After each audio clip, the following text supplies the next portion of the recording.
Hello, everyone. Welcome back to JSA TV and JSA Podcast. We are here with Karen Petersburg of PowerHouse Data Centers. You're back on JSA TV. We interviewed you recently a few months ago, so we're going to get an update for all of our viewers about what's going on over at PowerHouse. We are live here at beautiful Honolulu, Hawaii for PTC’24. Very happy to be here. So just tell us a little, I know this is your first time at the event, right? So tell us a little bit about how it's going, what you're excited about. Yeah, well, it's obviously a beautiful venue, the amazing hotel. But we've had some really good meetings with some clients and customers, and just had a great time right now networking and getting our name out there, making sure people understand what's coming up and what we're doing and what we're all about. So it's been really good so far. Excellent. We love to hear that. So I know PowerHouse has some big projects up your sleeve right now. Yes. So can you tell us a little bit about the upcoming builds? Sure. Well, so we've got a huge amount of projects in the pipeline, but we're not really socializing them all. But here at PTC, we are kind of talking about 4 of them. A couple of them I'm actually in charge of the development on. So this is we've got a 49-acre campus in Reno. So that's a really exciting project for us. We already have bridging power ready to go in 2025. So nice. It's a powered land play, enough to put a first building up, and then it can be expandable up to 300 megawatts. So it's pretty exciting. And the Tri-Reno area is really favorable for data center builds and great tax benefits and things like that. So we're super excited. Obviously, it's my build, so I'm really excited. And then the other one is Charlotte, which is a 129-acre campus. So that's a really big one. We could probably get about 500 megawatts out of that one. So we're super excited working with Duke, getting the power set up. And then just right down from Ashburn, we have the new Nova. I don't know if everybody's aware of that, but the new Nova is getting expanded down to 95. So Spotsylvania County, we have a huge 800 megawatt land play there. We've already purchased the transformers for the first 2. So we're super excited, and it's going to be a really great one for us. So. Wow, that's amazing. So much going on over there at PowerHouse. Yes. Lots of demand, and you all are keeping up with it. Right. So, and also you all focus on some major hyperscale builds. So can you talk a little bit about your approach to that when it comes to new projects in that vein, challenges, what you look at there? Of course. Yeah, we do focus on hyperscalers. Their business model and what they're trying to do really works well for what we are trying to do. And so we primarily do a powered shell.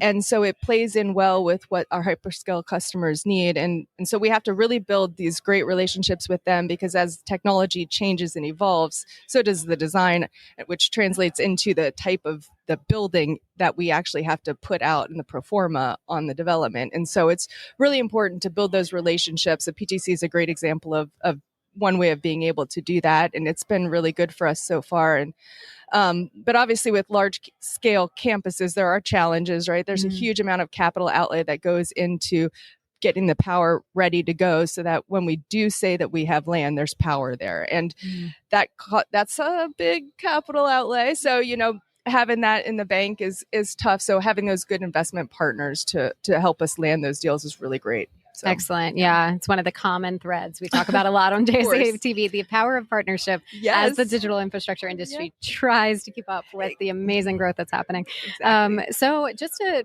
divert a little bit into a slightly different topic. So I know you're involved in some community initiatives. Can you just tell us a little bit about what you got going on there? Sure. Yeah. I'm involved with a lot of different organizations. I'm primarily focused on education and STEM. It's as everybody is aware, like, our workforce is diminishing. We have a huge demand. And so there's a big gap there, a talent gap that we're trying to solve for. And a lot of times you think about STEM, you think about computer science, you think about coding. You don't think about some of these other ancillary things that we do to support the data center industry as a whole. And a lot of those has to do with the operation of the data centers and the technologists, or the people who work on on the equipment, that service the equipment.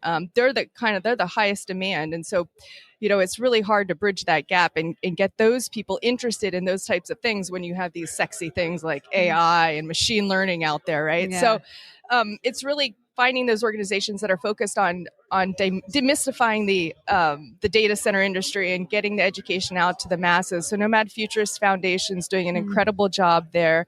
There's other organizations too. And, when you think about STEM, you think, primarily male dominated. It's still a male dominated industry, but women are making huge strides, and it's really important to get to the youth at a young age and talk to them and let them know, talk to your kids. It's really up to us to talk to your kids, let them know what the data center industry is about and what we're trying to do here. There's so much opportunity, but until we tell our children and let them know that, it's okay, it's cool to be in STEM, right? It's cool to be a geek, right? Not many people get that, but it is cool. You don't have to go to home ec. You can go to shop, and it's perfectly fine, and you're going to have a great career, and it's really lucrative. So it's finding those organizations like Women Tech Forum, WIMCO, Women in Mission Critical Organizations, part of 7x24, these women support networks. You can see them around here. They're growing. It's so important to help your fellow women, support them, help them throughout the industry, and just build that network that way. And if we do that and everybody's working together and you talk to your kids, we can really start publicizing what this industry is about and educating the public. It's so important to keep the talent pool coming in, Yeah, absolutely. I think we're seeing the importance of that right now. Yes. And I'm a huge fan of women supporting women and everyone supporting women in tech and STEM. So thank you so much for the important work that you're doing there. And thank you for joining us today, Karen. Thanks for having me. Yeah, we always love having you on JSA TV. And thank you to the JSA TV viewers who are hanging out with us as we're coming at you live from PTC 24. Happy networking.